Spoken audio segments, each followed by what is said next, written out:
We're going through phase 1 right now, which is in the hot spots. And that makes a lot of sense, actually, that Toronto, York, Peel, and Windsor, Essex, the healthcare workers, the long-term care residents, and the seniors residents are treated with the vaccine first because they are the hotspots. That's where the activity is. We've given a little more than 60,000 out so far, and we are now reaching 10,000 a day. So it won't take long before we have no supply, and we'll be looking to the federal government to stock us up again very quickly. We'll be out very shortly. Phase 2 would be the rest of Ontario, again, healthcare workers, long-term care residents, senior residents, and that would happen probably only in a few weeks from now. I would say in February, according to General Hillier, that would roll out for the next phase. And phase 3 would be the general public, which would be sometime after everybody's done. So we haven't had any vaccines distributed yet in the Nipissing, Parry Sound health unit area, as expected.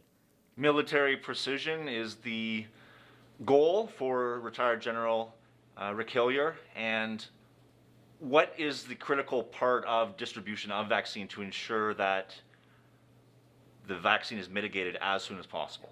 The Pfizer vaccine needs to be stored at an extraordinarily cold temperature, and I know that we are equipped here in North Bay for that vaccine. So that will still present its challenges, but I know we have great healthcare workers here, and we have great technology, and I know that we'll be able to handle the vaccine when it does arrive, if that indeed is the vaccine that arrives here in the North Bay and Nipissing area. And so it is open, again, for the ones that I prescribed earlier, but in the end, it's really open to whether you want it or not. So it's something that the medical officer of health advises that you do. Will a private entity like Shoppers Drug Mart be a part of distribution and implementation of the vaccine? Well, it's something that I continue to talk about at the cabinet table because, I fought very long and hard over the last several years to have pharmacies be able to give you a flu shot. And it's a very economical means of getting a flu shot into the arms of people. I think we pay pharmacies $7.50 a shot, if I'm not mistaken. That might have changed by now. But to me, it's a good way to handle that, the flu shot.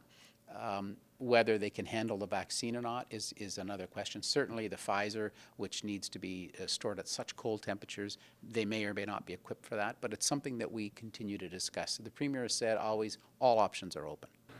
As of this taping, it's Wednesday morning. As of right now, will the lockdown end Saturday here in Northern Ontario? We're waiting to hear advice from the Chief Medical Officer of Health, but I will add the numbers are not going the right way. Certainly not in Ontario at all, but even here in Northern Ontario, if you even use the old color-coded system, there would be one in Northern Ontario that would be in a full lockdown in red right now. So that's very concerning that we still are having traffic from Southern Ontario spreading here. If the lockdown as scheduled ends on Saturday, so may that safety barrier. So it will be a discussion from the Chief Medical Officer of Health to the Premier and our Cabinet, and the decisions will be made.